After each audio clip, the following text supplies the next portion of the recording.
I have been on their cover like 14 or 15 times. I think we have the all-time record in the history of Time magazine. Donald Trump has always had a fascination with Time. He first landed on the cover on January 16th, 1989, 28 years before his inauguration. Since before his election, Trump has regularly campaigned to be named Time's Person of the Year, using rallies and his Twitter feed to comment on Time's choices. They should have picked me for the Person of the Year, but they didn't. No, they should. And perhaps most notably, fake Time covers were designed to hang in his golf course clubhouses. Time has a long history of featuring presidents on the cover, and Trump has been no exception. 8 of the top 10 people to appear most often on Time's cover are U.S. presidents.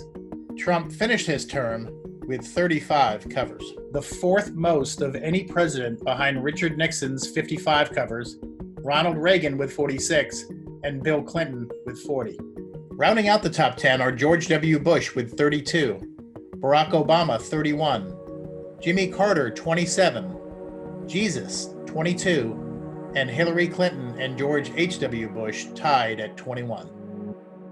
We first introduced candidate Trump to Time's readers in August of 2015 when photographer Martin Scholler and Time editor-at-large Paul Moakley brought a live bald eagle to the Trump Tower in New York City for a portrait.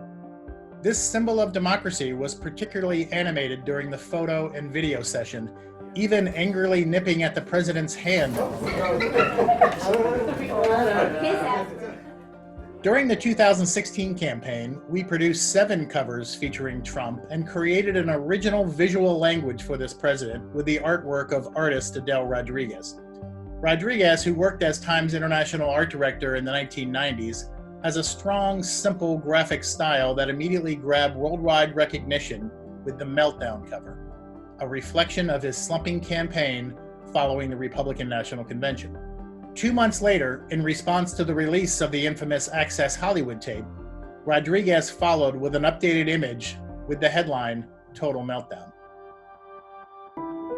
Of course, Time reports many different topics, and the visual approaches on the cover reinforces that variety.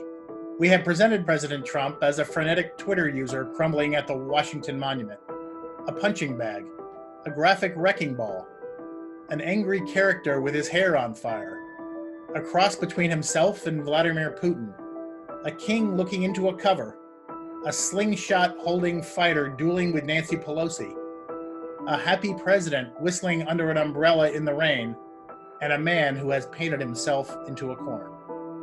We've also photographed Trump for multiple covers, including a White House tour for our May 22, 2017 cover, and an Oval Office conversation in the summer of 2019 on Trump's plan to keep the White House. My favorite Time cover of Trump is Nothing to See Here from February 27, 2017. I believe the strongest Time covers leave space for a variety of perspectives. For this cover, if you're an opponent of President Trump, you look at the cover and you see all the chaos that this man has created. And if you're a supporter of the president, you look at it and say, even among all the chaos in Washington, look how resolute he is sitting behind that desk. That is a great place for a Time cover to be. That image was created by longtime Time collaborator Tim O'Brien, who has painted more covers in the past 30 years than any other artist. It was the first of what would become a series of 4 paintings from O'Brien depicting Trump in a growing storm within the Oval Office. Our Trump covers have certainly not been without debate. An image we created of Trump staring down at a young immigrant girl for our Welcome to America cover sparked controversy. During the campaign, Trump frequently used the cover proclaiming how Trump won as a selling point on the campaign trail. On numerous occasions, the president also tweeted out a fake Time cover animation of how Trumpism outlasts Trump, a cover from October 22, 2018. But for most of the past year, the president's image on the cover took a backseat to frontline workers, racial injustice protests, and the rising COVID numbers. And even though the image of Trump wasn't physically shown on 2 recent covers, his influence was still present. While Trump's presidency has come to a close, it's certainly possible that we haven't seen the last of him on the cover of Time.